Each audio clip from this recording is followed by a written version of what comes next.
In this video, I'm going to show you some obfuscation pattern hunting. So looking at activity on chain where the transaction creator is looking to obscure the source or the destination of funds. We're going to look at three potential patterns to be looking for when looking for obfuscation activity. Now, to look at the first one, I'm going to bring up Tornado Cash again. So I'll type that into the search bar and select the cluster to add to my graph. Now here I'm going to look at a specific counterparty within the destination of funds. I'm going to go down and look within the ETH2 deposit contract. Now when I plot that by, again, just a single click, we can see here that we have a very long chain of hops across multiple unlabeled clusters, and then a deposit into the ETH2 deposit contract. Now sometimes you will see users, potentially criminals, creating multiple hops in an attempt to try and obscure the original source or the destination of funds from, for instance, a blockchain analytics check. Now, this is because some blockchain analytics firms only check back a small number of hops, 3-5 hops.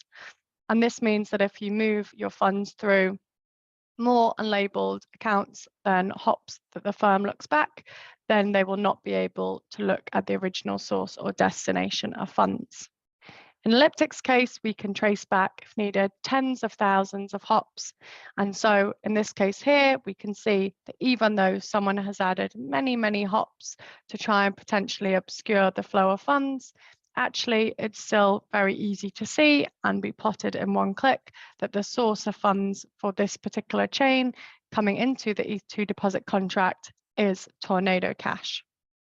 There are also wallets out there, such as Samurai Wallet, which supports various different crypto assets, predominantly Bitcoin.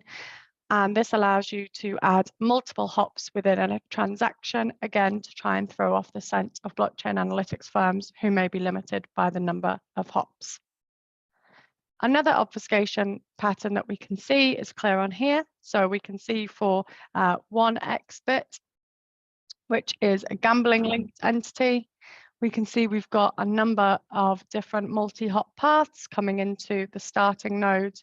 We've got some direct paths, we've got multiple paths, we've got some that interlink with each other. And again, this is trying to obscure the flow of funds, making use of both multi-hop paths, but many multi-hop paths. Another pattern that we can see is what we call a peeling chain. This is where there is a flow of funds, again, jumping through many hops, but each time a small amount of funds is peeled off. So in this case, starting at this node here, we can see we've got 4.8 Bitcoin that have been moved to this account, and then a very small amount has been peeled off into Coinbase, around about $1,000. The vast majority of the funds, though, move into the next address. A small amount is peeled off, and this continues. Now, one of the reasons that you might see this is because people are trying to deposit funds into an exchange under a reporting threshold, which might raise suspicion or trigger alarm from the entity.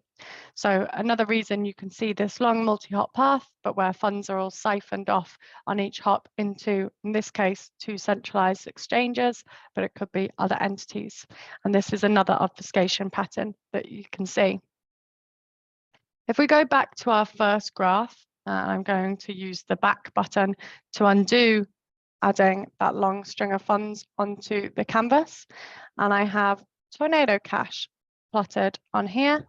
Now what I'm going to do is plot another entity that you might see within obfuscation activity. I'm going to go within the exposure tab and destination of funds, and I'm going to plot some connections to bridges.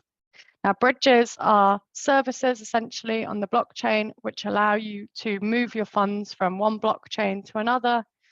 Very much in that a bridge in the real world allows you to connect 2 places together. Bridges allow you to connect multiple blockchains together, and so bridge your assets to be able to move those assets from one blockchain to another. Now, if we plot some bridges here, maybe let's plot the hop exchange bridge. I'll move the nodes across the canvas just for ease. Polygon bridge, we can see this is much more complex in terms of its various interactions. and then maybe the near bridge. And again, this is a little bit more complex. So we can see here that these bridges are being sent funds from Tornado Cash, often using an intermediate wallet, then moved into the bridge. And from here, users will be then exchanging those assets for other assets on different blockchains. Many will use this as a way to try and obscure the original flow of funds or hide the destination of funds. However, using Elliptic's holistic tracing, and this is very much why we are using the holistic investigator, if the user sends funds from one account to a blockchain which allows you to use the same account, then we continue to trace that activity even as it moves through bridges. So you will often see bridges being a destination of choice for criminals. In fact, Elliptic has seen $4.1 billion worth of what we call cross-chain crime. So moving assets across multiple blockchains, swapping assets on the same blockchain, and using multiple assets on multiple blockchains to try and hide the source and destination of funds. So as you go in the next activity, you need to be looking for obfuscation patterns, such as those long multi-hop routes, multiple paths or leading to the same location, peeling chains, and potentially the use of bridges. There's also a couple of other different obfuscation patterns and techniques that we'll talk about in the next debrief.